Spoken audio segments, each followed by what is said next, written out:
আজ গ্রামে বার্ষিক মেলা বসেছে। বছরে একবার এই মেলার জন্য সবাই অপেক্ষা করে। রাহুল বলল, মা চল মেলায় যাই। মেলায় গিয়ে দেখি অনেক দোকান, নাগরদোলা, পুতুল নাচ, যাত্রাপালা সব আছে। রাহুল আমাকে নাগরদোলায় উঠতে বলল। আমি বললাম, আমার ভয় লাগে। সে বলল, আমি আছি তো। নাগরদোলার মালিক বলল, দাদা, বউয়ের সাথে এক সিটে বস। আমি বলতে যাচ্ছিলাম, রাহুল আমাকে টেনে নিয়ে দুজনের সিটে বসিয়ে দিল। নাগরদোলা ঘুরতে শুরু করল।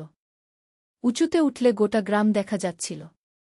রাহুল আমার হাত ধরে বলল, মা দেখ কত সুন্দর। এই গ্রামেই আমরা সংসার করব। আমি তোমাকে ভালোবাসি। আমার স্ত্রী হও। মেলার রঙিন আলো চারদিকে জ্বলছিল। এই গল্পটি সম্পূর্ণ শুনলে আপনাদের পানি অটোমেটিক বের হয়ে যাবে, যত দ্রুত সম্ভব হাতের কাছে টিস্যু নিয়ে বসে পড়ুন। বিছানার চাদর যেন নষ্ট না হয় সেটা সম্পূর্ণ খেয়াল রাখার অনুরোধ জানিয়ে গল্পটি এখন শুরু করব। তার আগে সর্বশেষ অনুরোধ, দয়া করে এমন পানি বের করার গল্প নিয়মিত শুনতে আমাদের চ্যানেলটি সকলেই সাবস্ক্রাইব করুন। ধন্যবাদ। হ্যালো বন্ধুরা, আমার নাম মৌসুমী খান। আমার বয়স ৩৯ বছর।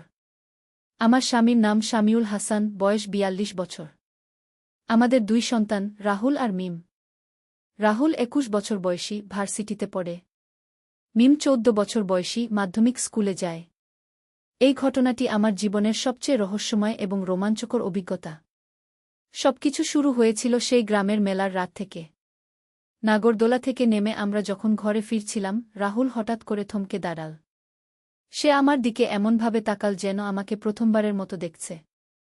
আমি জিজ্ঞেস করলাম, কি হয়েছে বাবা? রাহুল কোনো উত্তর না দিয়ে আমার হাত ধরে টানতে লাগল। মা, তুমি কি জানো এই গ্রামে একটা পুরানো গুপ্তধন আছে? আমি অবাক হয়ে বললাম, কি বলছিস তুই? কি ধরনের গুপ্তধন? সে বলল, আমি মেলায় এক সাধুর কাছ থেকে শুনেছি। তিনি বলেছেন আমাদের পরিবারের সাথে এই গুপ্তধনের গভীর সম্পর্ক আছে। আমি তখন ভাবলাম রাহুল হয়তো কারো ধোকায় পড়েছে। কিন্তু পরের দিন সকালে যা ঘটল তা আমার সব ভাবনা পাল্টে দিল। আমাদের বাড়ির উঠানে একটা অদ্ভুত চিহ্ন দেখতে পেলাম। মাটিতে ৩টা ত্রিভুজ এমনভাবে আঁকা যেন কেউ রাতের বেলা এঁকে গেছে। রাহুল এসে দেখে বলল, মা, এই চিহ্নটাই সেই সাধু আমাকে দেখিয়েছিলেন। বলেছিলেন এই চিহ্ন দেখতে পেলে বুঝতে হবে আমাদের যাত্রা শুরু। আমি এসব কুসংস্কারে বিশ্বাস করি না। তবু রাহুলের আগ্রহ দেখে একটু কৌতূহলী হয়ে উঠলাম। সে বলল, মা, আমরা একবার খোঁজ নিয়ে দেখি না কেন? যদি সত্যিই কিছু পাই। আমি বললাম, ঠিক আছে, তবে তোর বাবাকে না বলে কিছু করব না। সন্ধ্যায় শামিউল অফিস থেকে ফিরে এলে আমরা সব কিছু বললাম। প্রথমে সে হাসতে লাগল। বলল, এসব কি পাগলামি? তোমরা কি শিশুদের গল্প শুনে বিশ্বাস করে ফেলেছ? কিন্তু যখন উঠানের চিহ্নটা দেখল, তার মুখের ভাব পাল্টে গেল। সে চুপ করে অনেকক্ষণ তাকিয়ে রইল। রাতে খাওয়ার পর শামিউল বলল, জানো মৌসুমী, আমার দাদুজান একবার বলেছিলেন আমাদের পূর্বপুরুষরা এই অঞ্চলে বড় কোনো সম্পদ লুকিয়ে রেখেছিলেন। তখন আমি ছোট ছিলাম, গুরুত্ব দেইনি। আমি অবাক হয়ে গেলাম। তুমি আগে কখনো বলনি যে? সে বলল, ভেবেছিলাম পুরানো কিছু কাহিনী। কিন্তু এই চিহ্ন দেখে মনে হচ্ছে হয়তো কিছু সত্যতা আছে। পরের দিন আমরা ৪ জনে মিলে গ্রামের পুরানো বাসিন্দাদের সাথে কথা বললাম। বুড়ো করিম সাহেব বললেন, হ্যাঁ মা, এই গল্প আমিও শুনেছি। তবে এটা নিয়ে তেমন কেউ মাথা ঘামায় না। কারণ অনেকেই খুঁজেছে, কিন্তু কেউ কিছু পায়নি। তিনি আরও বললেন, তবে একটা কথা আছে। শুনেছি এই ধনভাণ্ডার শুধু সেই পরিবারের সদস্যরাই পেতে পারে যাদের রক্তের সাথে এর সম্পর্ক আছে। রাহুল তখন বলল, মানে আমাদের মতো? করিম সাহেব মাথা নেড়ে বললেন, হয়তো। তবে এজন্য বিশেষ কিছু নিয়ম মানতে হয়। প্রথমে পূর্ণিমার রাতে গ্রামের মাঝখানের সেই পুরানো কুয়ায় গিয়ে একটা বিশেষ মন্ত্র পড়তে হয়। আমি জিজ্ঞেস করলাম, কি মন্ত্র? তিনি একটা পুরানো কাগজ বের করে দিলেন। এই কাগজে লেখা আছে, তবে সাবধান, এটা নিয়ে খেলা করবেন না। অনেক রহস্য জড়িত আছে। সেই রাতে আমরা ৪ জনে বসে পরিকল্পনা করলাম। মিম বলল, আম্মু, আমিও যাব। আমি বললাম, না মা, তুই ছোট। কিন্তু সে জেদ করে বলল, না, আমি যাবই। আমিও তো এই পরিবারের অংশ। শামিউল শেষ পর্যন্ত রাজি হল। বলল, ঠিক আছে, তবে সবাই একসাথে থাকব। কেউ আলাদা হবে না। পূর্ণিমার রাত এলো। আমাদের সবার বুক ধড়ফড় করছিল। রাত ১২টায় আমরা সেই পুরানো কুয়ার কাছে পৌঁছলাম। চাঁদের আলো সব কিছু রহস্যময় লাগছিল। রাহুল সেই মন্ত্র পড়তে শুরু করল। হঠাৎ করে কুয়ার পানিতে একটা আলোর ঝলকানি দেখা গেল। আমরা সবাই ভয় পেয়ে গেলাম। মিম আমার হাত জোরে ধরল। তারপর যা দেখলাম তা বিশ্বাস করার মতো। কুয়ার ভিতর থেকে ধীরে ধীরে একটা সিডি বের হতে লাগল। শামিউল বলল, এটা কি ব্যাপার? এতদিন এই সিডি ছিল কোথায়? আমরা সবাই অবাক হয়ে দেখতে লাগলাম। সিডিটা কুয়ার গভীরে চলে গেছে। একটা মৃদু আলো নিচ থেকে আসছিল। রাহুল বলল, চলো মা, নিচে যাই। আমি বললাম, না বাবা, এটা নিরাপদ নাও হতে পারে, কিন্তু কৌতূহল আমাদের সবার মনে। শেষ পর্যন্ত আমরা সিদ্ধান্ত নিলাম নিচে যাব। সিডি বেয়ে নিচে নামতে নামতে দেখলাম একটা বড় গুহা। গুহার দেয়ালে আজব সব চিত্র আঁকা। আর মাঝখানে একটা বড় পাথরের বেদি। বেদির উপর একটা সোনার বাক্স। মিম চোখ বড় করে বলল, ওয়াও! এটাই কি সেই গুপ্তধন? শামিউল সাবধানে বাক্সটার কাছে গেল। বাক্সের উপর একটা তালা দেওয়া। তালাটা দেখতে অদ্ভুত। কোনো চাবির ছিদ্র নেই। রাহুল বাক্সটা ভালো করে পরীক্ষা করে বলল, মা, এই তালায় একটা ছোট গোল জায়গা আছে। মনে হচ্ছে এখানে কিছু একটা বসাতে হবে। আমরা সবাই খুঁজতে লাগলাম। হঠাৎ মিম বলল, আম্মু, আমার গলার এই লকেটটা দেখো। মিমের গলায় একটা পুরানো লকেট ছিল যেটা আমার দাদিমা দিয়েছিলেন। লকেটটা দেখে আমি অবাক। এর উপরে ঠিক সেই একই চিহ্ন যেটা আমাদের উঠানে দেখেছিলাম। রাহুল লকেটটা নিয়ে বাক্সের তালায় লাগাতেই ক্লিক শব্দ হল। বাক্স খুলে গেল। ভিতরে সোনার অলংকার, পুরানো মুদ্রা, হীরাজহরত সবকিছু। আমরা সবাই চোখ ছানাবড়া করে তাকিয়ে রইলাম। কিন্তু সবচেয়ে অবাক করা জিনিস ছিল একটা পুরানো চিঠি। শামিউল চিঠিটা পড়ে শোনাল। চিঠিতে লেখা ছিল, আমার প্রিয় বংশধরেরা, যদি তোমরা এই চিঠি পড়ে থাক তাহলে বুঝতে হবে আমার অনুমান সঠিক ছিল। তোমরা আমার রক্তের উত্তরাধিকার। এই সম্পদ তোমাদেরই। তবে একটা শর্ত আছে। আমি জিজ্ঞেস করলাম, কি শর্ত? শামিউল পড়তে থাকল, এই সম্পদ শুধু নিজেদের জন্য ব্যবহার করবে না। গ্রামের গরিব মানুষদের উপকার করবে। স্কুল কলেজ করবে। হাসপাতাল বানাবে। তাহলেই এই সম্পদ তোমাদের পূর্ণ আশীর্বাদ নিয়ে আসবে। রাহুল বলল, আমরা তাই করব মা। এই টাকা দিয়ে আমরা গ্রামের উন্নতি করব। মিমও মাথা নেড়ে রাজি হল। কিন্তু তখনই একটা অদ্ভুত শব্দ শুনতে পেলাম। মনে হচ্ছিল কেউ আমাদের কথা শুনছে। আমরা চারদিকে তাকালাম। হঠাৎ গুহার এক কোণে একটা ছায়া দেখতে পেলাম। ছায়াটা ধীরে ধীরে স্পষ্ট হতে লাগল। একজন বয়স্ক মানুষ। তার পরনে পুরানো ধরনের কাপড়। তিনি আমাদের দিকে এগিয়ে এলেন। আমরা সবাই ভয়ে জড়িয়ে গেলাম। বুজুর্গ ব্যক্তি হাসলেন। বললেন, ভয় পেও না বাছারা। আমি তোমাদের পূর্বপুরুষ। আমি এই সম্পদ রেখে গিয়েছিলাম। আমি কাঁপতে কাঁপতে জিজ্ঞেস করলাম, আপনি কিভাবে এখানে? তিনি বললেন, আমি এই গুহার রক্ষক। যতদিন না আমার বংশধরেরা এই সম্পদ খুঁজে পায়, ততদিন আমি এখানে থাকব। রাহুল সাহস করে জিজ্ঞেস করল, দাদুজান, আপনার কি আর কোনো বার্তা আছে? বুজুর্গ ব্যক্তি বললেন, হ্যাঁ। এই সম্পদের সাথে একটা দায়িত্ব জড়িত। তোমাদের শুধু ধনী হলেই চলবে না। মানুষের কল্যাণ করতে হবে। তাহলেই আমার আত্মা শান্তি পাবে। মিম জিজ্ঞেস করল, দাদুজান, আমরা কিভাবে বুঝব আমরা ঠিক কাজ করছি? তিনি মিমের মাথায় হাত রেখে বললেন, তোমার হৃদয় বলে দেবে মা। যখন তুমি কারো মুখে হাসি দেখবে, বুঝবে তুমি সঠিক পথে। তারপর তিনি আস্তে আস্তে অদৃশ্য হয়ে গেলেন। আমরা সবাই নীরব হয়ে গেলাম। এতক্ষণ যা দেখলাম তা স্বপ্ন না বাস্তব বুঝতে পারছিলাম না। শামিউল প্রথমে কথা বলল। এসব দেখার পর আর সন্দেহের কোনো অবকাশ নেই। আমাদের সত্যিই এই দায়িত্ব নিতে হবে। আমরা সবাই রাজি হলাম। সেই রাতেই আমরা পরিকল্পনা করলাম। প্রথমে গ্রামে একটা স্কুল করব। তারপর একটা হাসপাতাল। এমন করে গ্রামের সব মানুষের জীবনে উন্নতি আনব। পরের দিন থেকেই আমাদের কাজ শুরু হয়ে গেল। রাহুল তার পড়াশোনা ছেড়ে পুরোপুরি এই কাজে মন দিল। মিমো তার মতো করে সাহায্য করতে লাগল।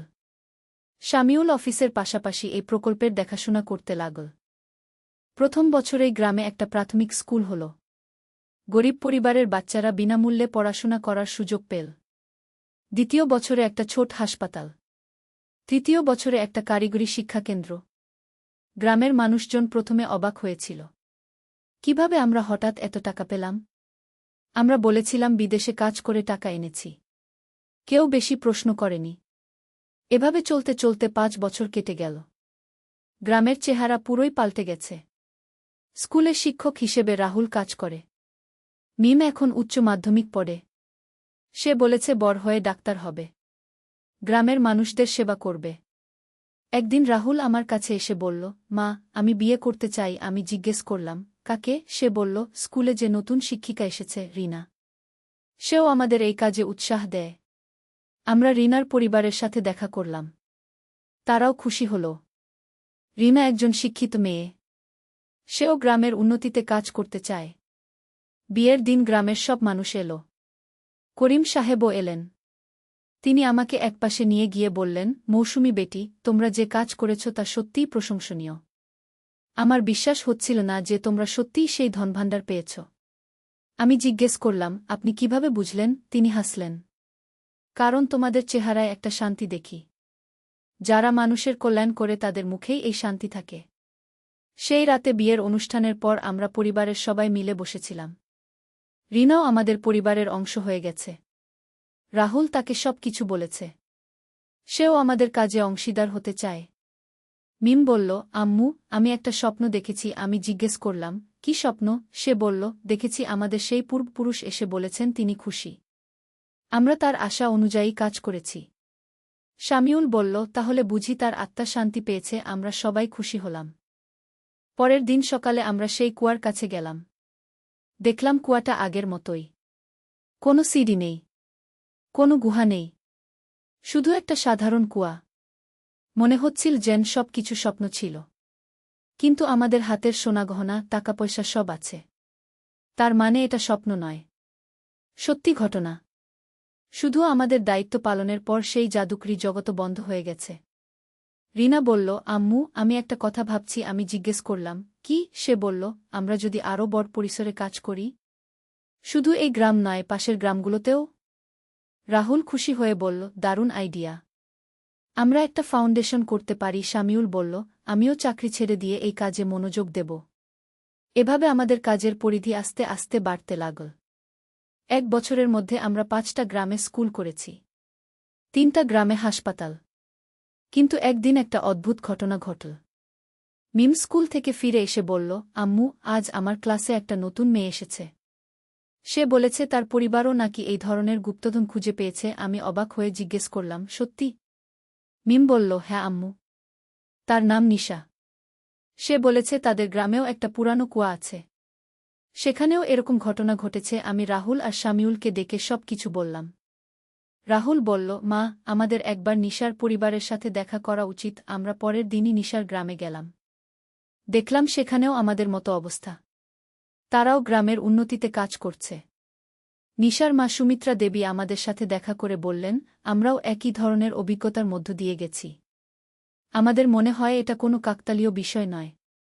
আমি জিজ্ঞেস করলাম, আপনার কি মনে হয়? সুমিত্রা বললেন, মনে হয় আমাদের পূর্বপুরুষরা একটা বৃহৎ পরিকল্পনার অংশ ছিলেন।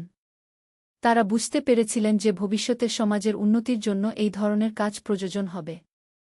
নিশার বাবা প্রফুল্ল বাবু বললেন, আমরা যদি মিলে কাজ করি তাহলে আরও বড় প্রভাব ফেলতে পারব। শামিউল রাজি হয়ে বলল, চমৎকার আইডিয়া। আমরা একটা নেটওয়ার্ক তৈরি করতে পারি।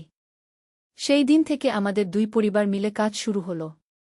আমরা আবিষ্কার করলাম যে এই অঞ্চলে আরও 3টা পরিবার আছে যারা একই ধরনের অভিজ্ঞতার মধ্য দিয়ে গেছে।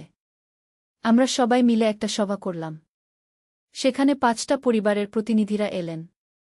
সবার গল্প প্রায় একই রকম। একই ধরনের চিহ্ন, একই ধরনের কুয়া, একই ধরনের গুহা আর একই ধরনের বার্তা। বুড়ো করিম সাহেব আমাদের এই সভায় এসেছিলেন। তিনি বললেন, এখন আমার সব কিছু পরিষ্কার হয়ে গেছে। আমার দাদাজি বলেছিলেন যে এই অঞ্চলে 5টা পরিবার আছে যারা একটা বিশেষ দায়িত্ব পালন করবে। আমি জিজ্ঞেস করলাম, কি দায়িত্ব?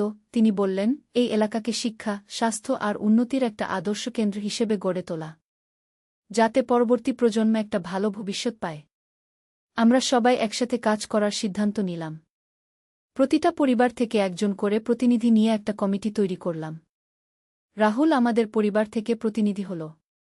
পরের 5 বছরে আমাদের কাজের ব্যাপকতা অভাবনীয় হয়ে উঠল। আমরা 20টা গ্রামে স্কুল, 10টা গ্রামে হাসপাতাল, 15টা গ্রামে কারিগরি শিক্ষাকেন্দ্র করেছি। এছাড়া মহিলাদের জন্য সেলাই প্রশিক্ষণ কেন্দ্র, কৃষকদের জন্য আধুনিক কৃষি প্রশিক্ষণ কেন্দ্র করেছি। রিনা এখন মাতৃত্বের পথে। সে বলেছে তার সন্তানকেও এই কাজের সাথে যুক্ত করবে। মিম এখন মেডিকেল কলেজে ভর্তি হয়েছে। সে বলেছে ডাক্তার হয়ে গ্রামের মানুষদের সেবা করবে। একদিন আমরা সবাই মিলে সেই প্রথম কুয়ার কাছে গেলাম। সেখানে একটা ছোট স্মৃতিফলক স্থাপন করেছি। লেখা আছে, কৃতজ্ঞতার সাথে স্মরণ করছি আমাদের পূর্বপুরুষদের যারা আমাদের এই পথ দেখিয়েছেন। সেই সন্ধ্যায় আমরা বসে আছি যখন হঠাৎ আবার সেই আলোর ঝলকানি দেখলাম। এবার শুধু আমি নয়, সবাই দেখতে পেলাম। কুয়ার উপর একটা আলোর কুণ্ডলী ঘুরছে। আলোর মধ্যে আমরা দেখতে পেলাম আমাদের পূর্বপুরুষের মুখ। তিনি হাসছেন। তার পাশে আরও 4 জন। বুঝতে পারলাম তারা অন্য 4 পরিবারের পূর্বপুরুষ। তারা আমাদের দিকে তাকিয়ে মাথা নেড়ে অনুমোদন জানালেন। তারপর ধীরে ধীরে অদৃশ্য হয়ে গেলেন। আমরা সবাই নীরবে দাঁড়িয়ে রইলাম। সুমিত্রা বললেন, মনে হচ্ছে তারা আমাদের কাজে সন্তুষ্ট। প্রফুল্লবাবু বললেন, এখন আমাদের আরও বড় দায়িত্ব। আমাদের পরের প্রজন্মকে এই কাজ এগিয়ে নিয়ে যেতে হবে।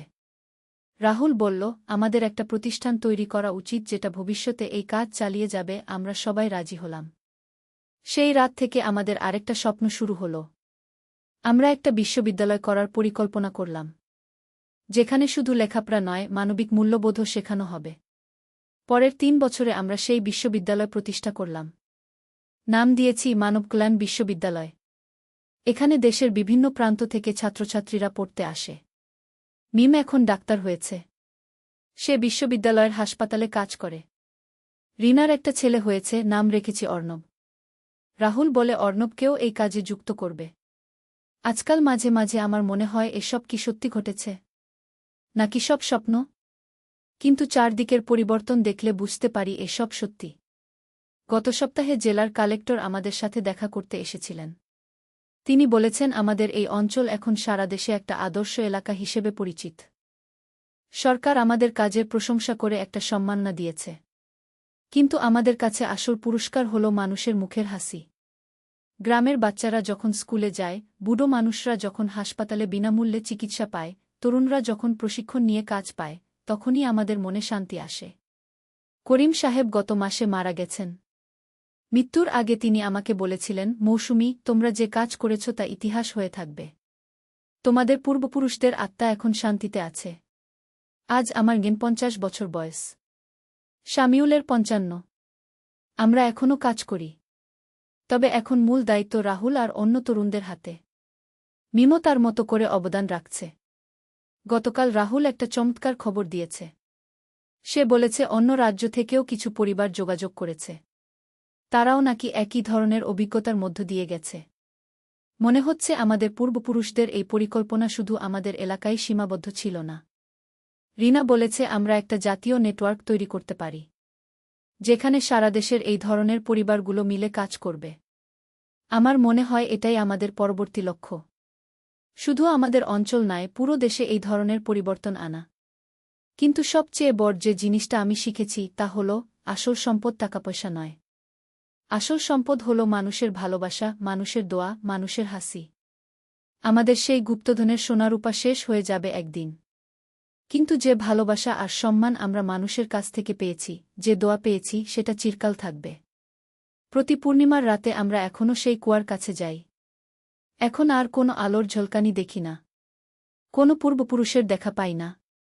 কারণ তাদের কাজ শেষ। তারা আমাদের পথ দেখিয়ে দিয়েছেন। এখন আমাদের নিজেদের পায়ে হাঁটতে হবে। অর্ণব এখন 5 বছর বয়স। সে প্রায়ই জিজ্ঞেস করে, দাদি, আমরা কেন এত মানুষের জন্য কাজ করি? আমি তাকে বলি, কারণ এটাই আমাদের পরিবারের ঐতিহ্য। আমাদের পূর্বপুরুষরা আমাদের শিখিয়ে গেছেন যে নিজের সুখের চেয়ে অন্যের সুখ বড়।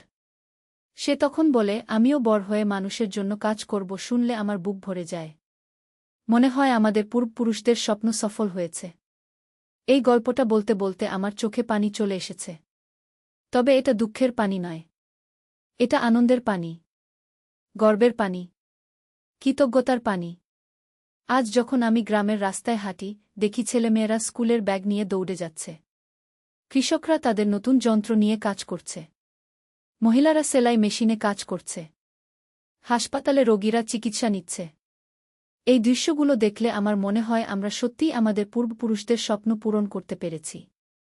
তবে আমাদের কাজ এখনও শেষ হয়নি। এটা একটা চলমান প্রক্রিয়া। প্রতিটা প্রজন্মকে এই কাজ এগিয়ে নিয়ে যেতে হবে। আমি জানি না আমি আর কতদিন এই পৃথিবীতে থাকব। কিন্তু আমি নিশ্চিত যে আমার পরে রাহুল, মিম, রিনা, অর্ণব তারা এই কাজ চালিয়ে যাবে।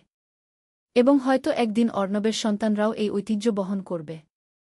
এভাবেই চলতে থাকবে আমাদের পূর্বপুরুষদের স্বপ্নের যাত্রা। আমার গল্পের শেষ নেই। কারণ এটা শুধু একটা গল্প নয়। এটা একটা জীবন দর্শন। একটা মূল্যবোধ। একটা বিশ্বাস। বিশ্বাস যে মানুষ যদি মানুষের জন্য কাজ করে তাহলে পৃথিবী একটা সুন্দর জায়গা হতে পারে। একটা বাসযোগ্য জায়গা। আমার এই গল্প যারা শুনেছেন তারাও যদি নিজেদের জীবনে একটুখানি পরিবর্তন আনেন, নিজেদের আশপাশের মানুষগুলোর জন্য কিছু করেন, তাহলেই আমার গল্প বলার উদ্দেশ্য সফল। কারণ পরিবর্তন শুরু হয় নিজের থেকে। নিজের পরিবার থেকে। নিজের এলাকা থেকে। তারপর সেটা ছড়িয়ে যায় চারদিকে। আমাদের সেই গুপ্তধন আসলে কোনো সোনারূপা ছিল না। আসল গুপ্তধন ছিল মানবতা। ভালোবাসা। সেবার মানসিকতা। সেই ধনী আমাদের সত্যিকারের ধনী করেছে। আজ আমি গর্বের সাথে বলতে পারি আমরা আমাদের জীবনে সফল হয়েছি। কারণ আমরা শুধু নিজেদের জন্য বাঁচিনি। বেঁচেছি অন্যদের জন্য। কাজ করেছি মানুষের কল্যাণের জন্য। এবং এটাই জীবনের আসল অর্থ। এটাই মানুষ হয়ে জন্মানোর সার্থকতা।